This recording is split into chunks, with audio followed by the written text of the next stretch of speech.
My name is Floris Rouw and I am the president of Piab's Vacuum Conveying Division. Piab is an automation company. We produce automation components for the industry, from suction cups and vacuum generators up to vacuum lifting equipment and also vacuum conveying equipment.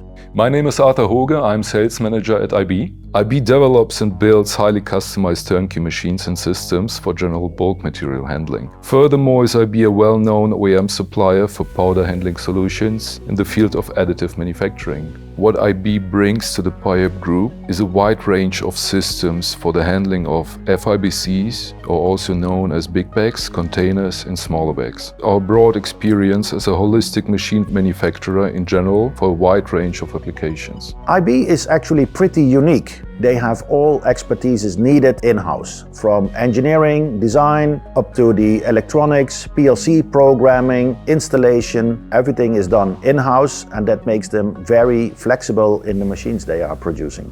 Joining the Piab Group as IB brings of course also benefits for us as well as for our customers. For an example, shared experiences and synergies between the engineering departments are leading to new interesting solutions. New colleagues are able to get in personal contact to customers worldwide. Joining the Piab Group ecosystem as IB provides IB the access to different markets around the globe. IB fits very well in Piab's Vacuum Conveying Division, as we see industrialization happening in the additive industry. This means that volumes are getting bigger, more metal powder is being moved, and IB has this combination of the more traditional bulk handling equipment and expertise in the additive manufacturing industry. This allows us to offer a full portfolio of automation solutions for the additive manufacturing industry.